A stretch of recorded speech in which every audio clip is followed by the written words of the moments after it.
Bonjour à tous, bienvenue dans Smartcom, votre rendez-vous mensuel sur Bismart en partenariat avec Entreprises et Médias, l'association et think tank des directeurs de la communication des grandes entreprises et organisations.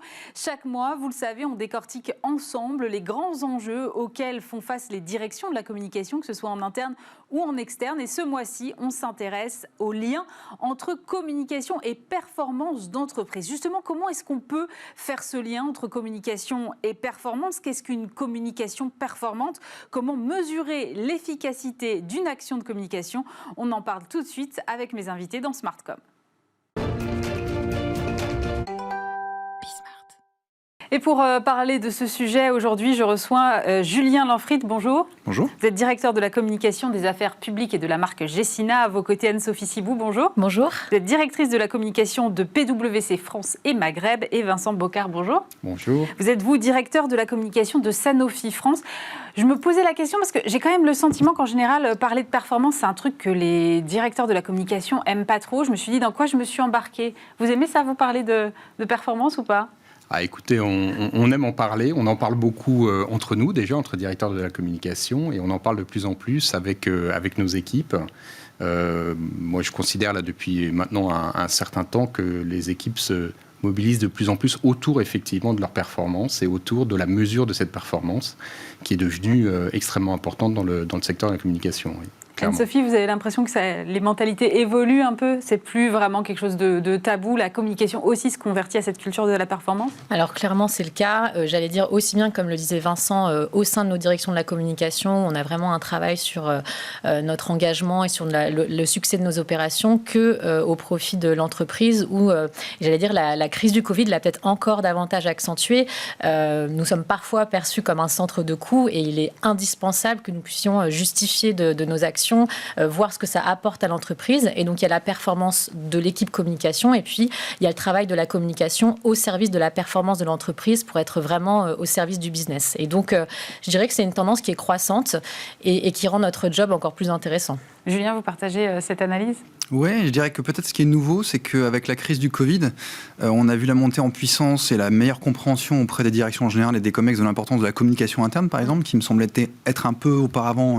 Le parent pauvre de la communication? Un peu le parent pauvre. Moins mesuré d'ailleurs, évidemment, que l'activité des entreprises sur les réseaux sociaux pour des raisons assez évidentes, alors que l'importance d'une bonne communication interne dans une entreprise, c'est absolument stratégique. Donc on voit aussi que le champ de la performance, ce qu'on doit réussir à faire pour être une bonne direction de la communication, il évolue aussi, il s'enrichit, il se transforme, il devient de plus en plus musclé, plus dense.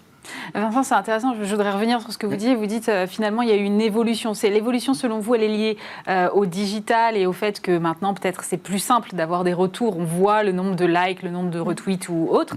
Ou est-ce que c'est parce que justement, comme disait Julien, les directions ont pris plus la mesure de l'importance stratégique de la communication? En fait, c'est un peu des deux. C'est-à-dire que ça a été, je pense qu'il y a un phénomène d'accélération qui est lié aux outils dont on dispose maintenant, qui nous ont permis finalement sur une discipline qu'on a souvent considérée comme assez subjective, comme difficile à mesurer. On voit qu'on a finalement des batteries d'indicateurs qui sont à notre disposition comme pour toutes les fonctions. Et effectivement, l'orientation stratégique, finalement, la communication et les directions de la communication sont devenues les garantes du récit stratégique de l'entreprise. Et accompagner ce récit, c'est embarquer tout le business qui va avec. Et ça, c'est un élément clé qui fait qu'on doit s'entendre sur des indicateurs. Et je pense qu'il y a un point qui est très important, c'est que la communication aussi et les directions de la communication ont compris qu'il fallait disposer d'indicateurs pour aussi dialoguer avec le reste de l'entreprise. C'est-à-dire ne pas être sur leurs propres indicateurs qui finalement étaient assez centrés sur elles-mêmes, mais beaucoup plus sur avoir une grille de lecture commune avec les autres directions de l'entreprise, qu'elles soient financières, qu'elles soient DRH, qu'elles soient direction générale, mais en tous les cas de disposer d'un dialogue commun. Et ce dialogue, il se fait aussi autour d'objectifs chiffrés. Justement, Anne-Sophie, comment on établit cette grille d'indicateurs pour pouvoir mettre la communication au service du business, comme vous disiez tout à l'heure? Je pense qu'il y a quelque chose qui est fondamental, c'est que donc, on a tous ces outils de plus en plus, et comme le disait Vincent, avec le digital, on peut presque tout mesurer. Je pense que pour mesurer la performance, il faut impérativement aussi qu'on reste auprès du terrain. Et la performance, elle se base aussi beaucoup sur les rencontres qu'on va faire au quotidien avec les opérations, et à ce moment-là, avoir ce travail d'interrogation sur quels sont justement les indicateurs qui peuvent les intéresser et ce qui va particulièrement les toucher.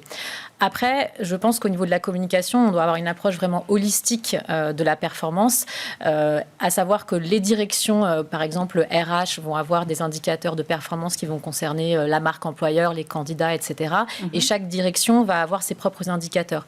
Nous, ce qui est intéressant, c'est qu'à la fois on ait ce travail de veille et d'écoute auprès des parties prenantes, mais aussi qu'on mette en place un certain nombre d'indicateurs qui vont être communs pour montrer la puissance de la marque. Et donc, par exemple, chez PwC, on l'a fait il y a un an pour mesurer quels étaient les traits d'image liés à notre marque, le taux de notoriété notamment par rapport à nos concurrents. Et c'est vrai que c'est intéressant d'avoir ce côté multipartie prenante plutôt que d'aborder les choses en silo. Julien, je vois opiner du chef. Vous avez un exemple à nous raconter de comment vous mettez ça en pratique chez Sina, par exemple ? Il y a plein de manières de mesurer la performance. Il y a beaucoup de sujets, évidemment, qu'on traite dans la direction de la communication. Mais je réfléchissais surtout à ce que disait Anne-Sophie, parce que c'est vrai que la marque, c'est un instrument qui est très puissant, qui a de multiples facettes. L'attractivité employeur, la relation avec les clients, la relation avec les pouvoirs publics, la presse, de manière générale, l'image de marque. Et la communication, la direction de la communication est vraiment là en tant que garant du développement de la marque, qui est un outil extrêmement puissant au service du business, au service de la stratégie de l'entreprise, et aussi en soutien, en protection de la gouvernance de l'entreprise. Donc on a des enjeux stratégiques qui sont très importants, et des exemples concrets. Je vous donne un exemple tout bête, qui est d'ailleurs pas forcément le meilleur. Chez Gecina, on a un CRM qu'on utilise pour nos relations avec les journalistes. Et une des choses que j'ai demandé à être mise en place, c'est le fait qu'on ait une notification dès qu'un journaliste se désabonne de nos communiqués de presse. C'est tout bête, mais c'est simplement une indication de est-ce qu'il y a un mouvement dans un média, est-ce qu'on n'a pas bien fait notre travail, est-ce que peut-être nos communiqués ne fonctionnent pas, et ça nous permet de réfléchir. On n'est pas une très grosse entreprise, donc on n'a pas non plus des milliers de journalistes qui nous suivent, mais on a une série de journalistes vraiment stratégiques pour nous, cœur de cible, et donc savoir au quotidien comment ils me suivent, est-ce qu'ils continuent à me lire, est-ce qu'ils lisent mes communiqués de presse, est-ce qu'ils cliquent dessus, quelle interaction finement je peux avoir avec eux, au-delà évidemment des relations humaines qu'on crée avec eux, c'est un instrument en plus dans la qualité des relations presse qui sont évidemment très stratégique pour une entreprise côté de surcroît. C'est hyper subjectif. Enfin, je trouve ça hyper intéressant, mais ça dépend tellement de la personnalité du journaliste que vous avez en face aussi. Oui.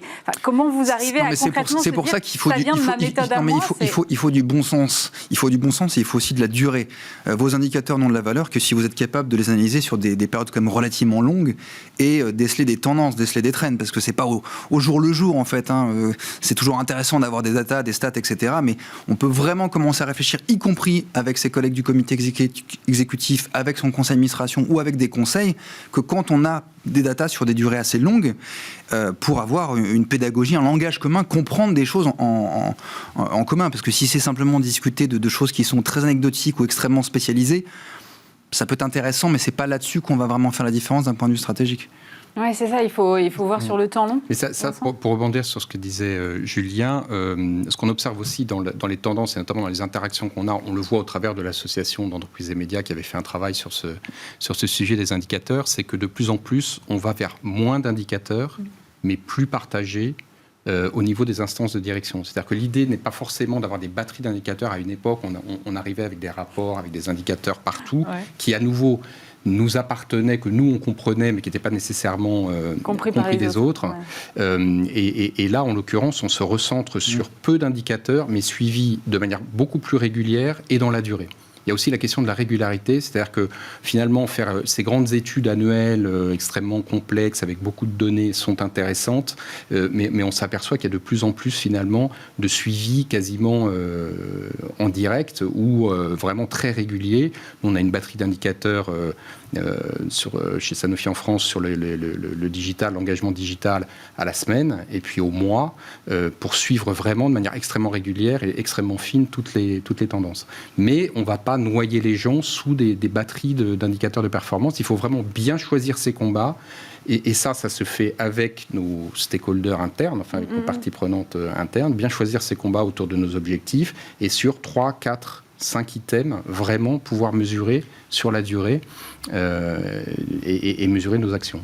Ouais, c'est intéressant que vous disiez on fait moins d'indicateurs, parce que j'imagine que chez Sanofi, vous avez une culture un peu scientifique, un peu carrée avec des chiffres. Oui, absolument. Il y a beaucoup de chiffres et raison de plus justement pour pouvoir se mettre d'accord sur les quelques chiffres qui vont vraiment avoir du sens par rapport au business, comme le dit très bien Anne-Sophie, et par rapport à nos enjeux d'image, oui.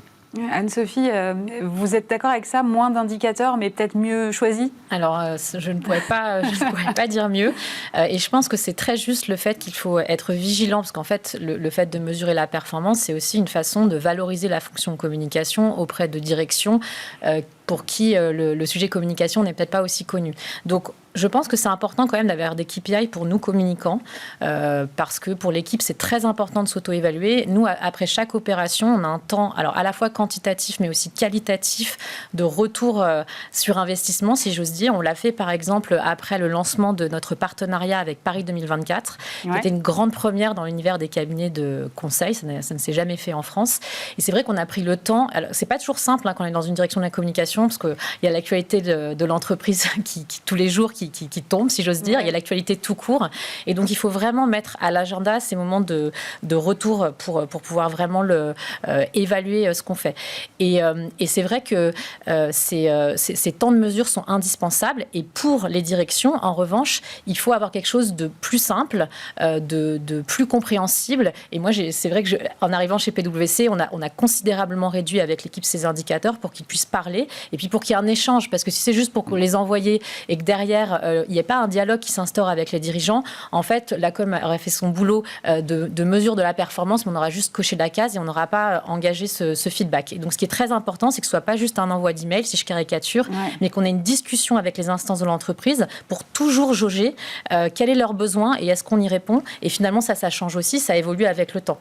Et c'est vrai que vous parlez d'une opération là, avec Paris 2024 et j'imagine que ce sont des budgets qui à chaque fois sont conséquents. Donc il faut pouvoir aussi derrière dire, voilà, on s'engage, mais on a tel résultat pour pouvoir renouveler, pourquoi pas, une opération ultérieurement. Alors, ce qui est sûr, c'est qu'il y a toujours un enjeu financier dans toute opération de communication, ça c'est sûr. Après, on parlait tout à l'heure du long terme, et je pense que c'est vraiment important de résister à la tentation du retour immédiat, parce qu'on sait que, par exemple, sur des items comme la notoriété ou l'image, ça prend du temps. Ne serait-ce que bouger un point de notoriété, c'est du temps long. Et puis, il faut être humble. Il n'y a pas que la communication qui crée l'image et la notoriété d'une entreprise, hein. Et ça, je pense que c'est très important aussi qu'on ait ce devoir de transparence et d'exigence vis-à-vis à la fois de nos équipes et des directions, puisqu'il y a tout un nombre d'items qui peuvent en faire partie.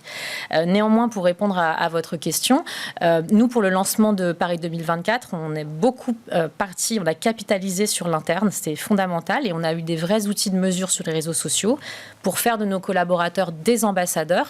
Et pour vous donner un chiffre, puisqu'on est quand même là pour parler de chiffres, on avait un taux d'engagement sur les réseaux sociaux qui était supérieur à 3%, ce qui est énorme, hein. Généralement, on dit que 1%, c'est déjà bien. Et pourquoi ?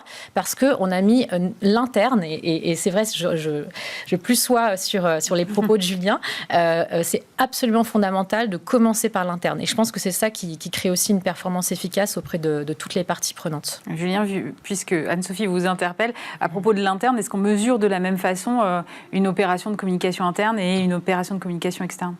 En tout cas, on essaye de mesurer si les actions qu'on met en place en communication interne sont au service du développement de la culture de l'entreprise et réussissent à embarquer un très grand nombre de collaborateurs. Parce que historiquement, très souvent, les outils qui étaient utilisés par la communication interne, notamment les anciennes générations d'intranet, étaient quand même assez inefficaces. Il y avait 20-30% des collaborateurs qui les utilisaient. Donc 70-80% des gens qui l'utilisaient pas. On a tous connu des intranets qui voilà, donc ont fait un échec total. Ça posait quand même des vrais problèmes. Et les nouvelles générations génération d'intranet qu'on appelle Digital Workplace. On en a installé une, par exemple, chez nous, avec une très belle start-up française, d'ailleurs, enfin, qui n'est plus une start-up, qui s'appelle l'UMAPS, que vous connaissez peut-être, boîte lyonnaise, qui a des taux d'engagement très importants. On a mis en place une étude quanti-quali auprès des collaborateurs. Il y a eu à peu près 50% de nos 500 collaborateurs qui ont répondu. Ça nous a permis quand même d'identifier un certain nombre de choses, y compris le fait que nos collaborateurs en mobilité, parce qu'on a des collaborateurs qui ne travaillent pas au siège, mais qui sont dans les sites de nos résidences, dans nos logements, qui travaillent à demeure, utilisaient moins l'outil. Et donc, on est en train de développer une application iPhone, en l'occurrence pour eux, spécifiquement pour être sûr qu'ils utilisent autant cet outil qui est absolument central pour diffuser la culture interne, diffuser les informations internes, faire remonter un certain nombre de choses. Et la communication interne, on se répète, mais vraiment absolument stratégique aujourd'hui dans les entreprises. En particulier quand on pense à l'image de marque, à la marque employeur, à la capacité à rayonner à l'extérieur. On est tous en tension sur des marchés du travail où il y a finalement peu de candidats pour des postes qui sont difficiles à pourvoir, donc il faut qu'on soit meilleur là-dessus. Mais c'est vrai que ces sujets-là sont un peu subjectifs quand même. Alors comment est-ce qu'on fait pour définir des objectifs ? Mais à la fois subjectif et à la fois pour compléter le propos, je pense qu'on est vraiment passé en termes de mesures de performance à une culture de l'audience. On commence à avoir vraiment une vraie culture de l'audience dans la direction de la communication. Ça veut dire qu'on est un média, enfin on le dit souvent, mais finalement on reprend les codes, des médias et notre principale mesure de performance, c'est d'abord ça, c'est déjà l'audience. Alors ensuite, c'est ce qu'on en fait et comment on convertit une audience, parce que là, c'est là où c'est un peu différent, c'est que nous, on a une approche qui, bien entendu, consiste aussi à convertir à nos messages, mais cette culture ou cette obsession de la culture de l'audience, même en interne, on l'a effectivement avec les nouveaux réseaux sociaux internes, mais je sais qu'on est sur un gros outil d'un gros américain, voilà, d'un GAFA, mais qui effectivement nous permet de mesurer en permanence quelles sont nos audiences. Et par rapport à ça, je pense qu'il y a un point qui est important pour revenir à des questions budgétaires, c'est qu'on découvre aussi à quel point des petites opérations à petit budget peuvent avoir des performances qui sont absolument colossales par rapport à des grosses opérations à gros budget. Ça ne veut pas dire que c'est toujours le cas, mais en tous les cas, ça permet aux équipes de se développer aussi autour d'un mindset, enfin d'un raisonnement différent, qui est d'aller plutôt chercher justement cette audience et cet impact, plutôt que de vouloir aller chercher tout de suite le gros coup sur une grosse opération. Donc vous voyez, on est moins dans la culture du moyen que dans la culture du résultat. Donc ça, c'est quand même une grosse évolution dans nos métiers. Mais quand vous parlez de petites opérations avec grands résultats, j'imagine que vous parlez surtout d'opérations sur le digital. Alors, c'est effectivement beaucoup des opérations sur le digital. Moi, j'ai un exemple comme ça au milieu de l'été où on a fait un post LinkedIn qui a généré une audience de plus d'un million de vues avec 20 000 réactions, etc., qui a été assez spectaculaire. C'était sur quoi ? C'était sur le vaccin, donc évidemment. Forcément. Voilà.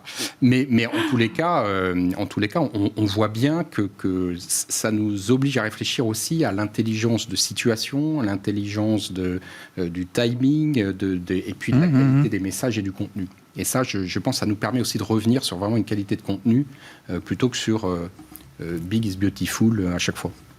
Julien, vous partagez ça ? Oui, absolument. Donc, c'est vrai que je pense qu'on est dans des métiers comme assez artisanaux, quelle que soit la taille de nos directions de communication, nos budgets. Il y a une dimension qui est... Alors, moi, je suis un aficionado des nouvelles technologies, donc j'ai complètement revu le socle technologique de la direction de la communication, mais malgré tout, c'est du fine-tuning, c'est-à-dire il faut utiliser des logiciels de manière assez fine, assez personnalisée, et on est en permanence obligé de s'adapter aux impacts en fait de nos actions, et on peut les mesurer. On met en place une campagne paid en social media ou pour un podcast ou pour la publicité en ligne, on est en capacité de dire ok, ça marche pas, si ça marche pas, comment est-ce que je fais pour revoir ma campagne en temps réel avec l'agence, le cas échéant, qui m'accompagne. Donc ça, c'est vrai que ça veut dire aussi qu'il faut être très actif, il faut savoir lire les datas, il faut savoir aussi avoir un enjeu de discussion avec les agences pour revoir le cas échéant leur campagne, ça se fait pas toujours facilement, mais c'est ça qui est intéressant aussi, c'est de pouvoir avoir un levier en fait sur les choses. Non, mais c'est intéressant ce que vous dites, parce qu'en fait, c'est pas juste compter des likes sur un réseau, j'imagine, Sophie. C'est quand même un peu plus complexe que ça. Oui, je trouve que ce qui est formidable, c'est que tous ces outils, en fait, ils nous apportent vraiment une capacité de réaction, d'ajustement beaucoup plus forte qu'auparavant. Après, ça reste des outils qui nous aident sur le comment, et je crois qu'il faut toujours garder notre capacité d'analyse et le pourquoi. Et ça, les outils le font un petit peu moins.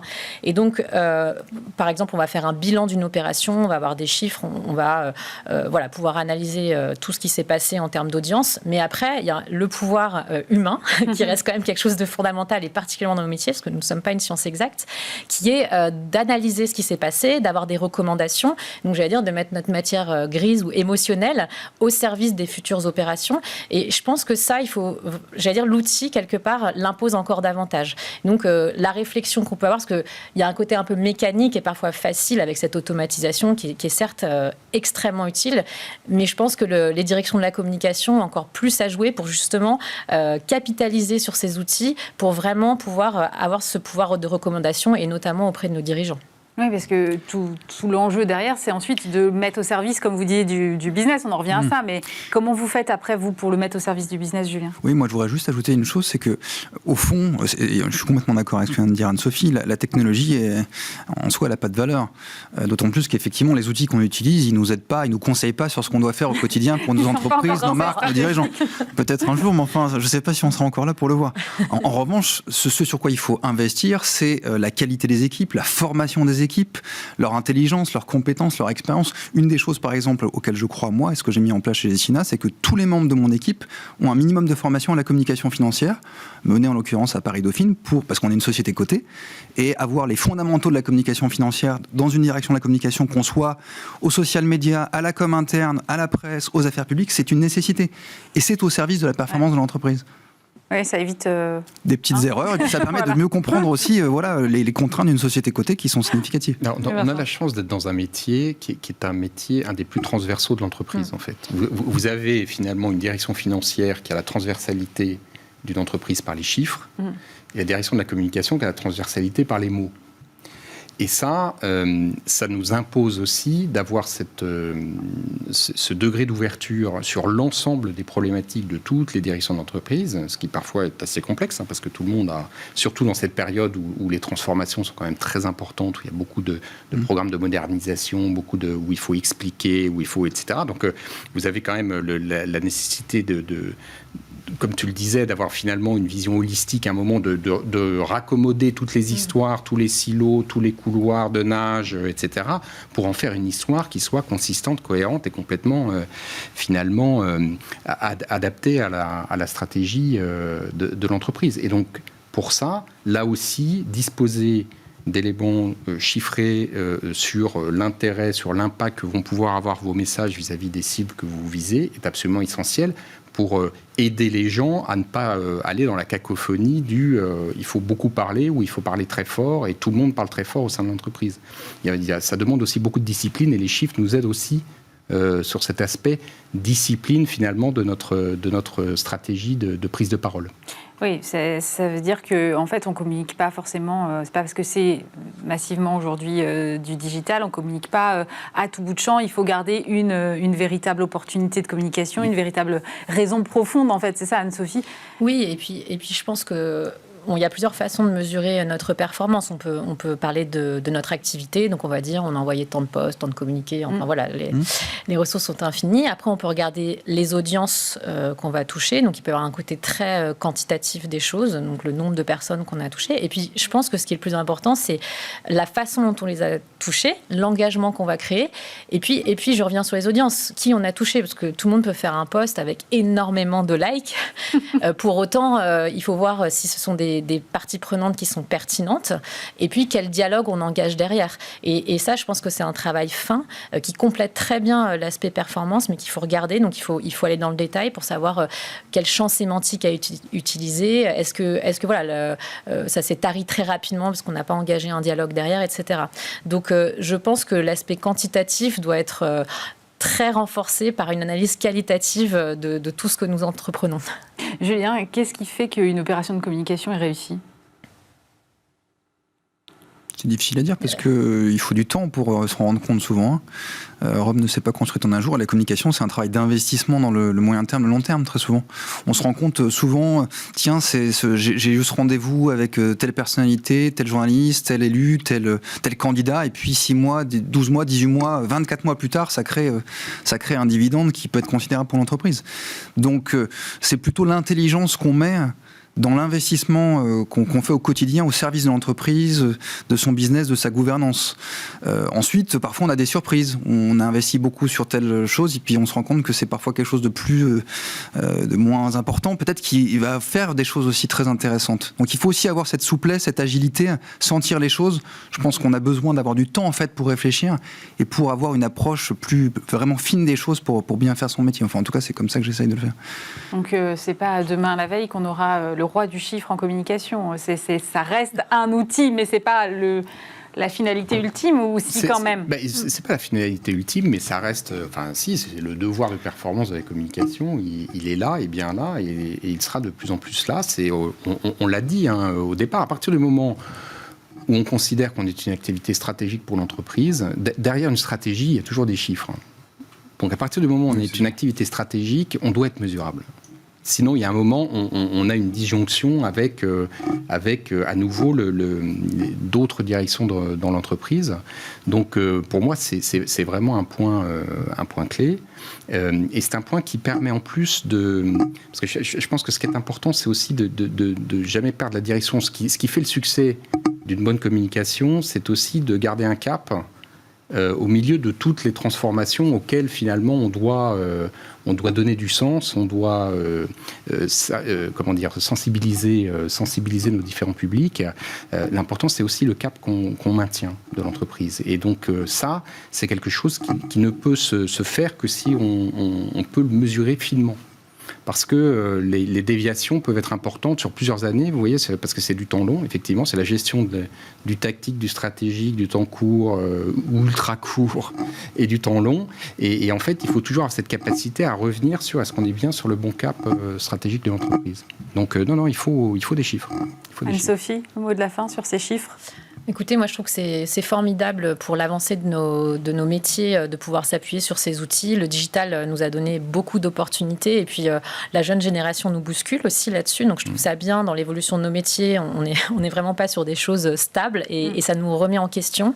Je trouve aussi que ça a remis la communication encore de plus proche du business et c'est très important que nous ne soyons pas dans une tour vaguement de loin à regarder ce qui se passe, mais qu'on soit vraiment dans ce travail quotidien. Donc moi je me réjouis que ces items de performance soient d'autant plus forts et de la valeur ajoutée supplémentaire que nous devrions avoir justement par cette analyse qualitative.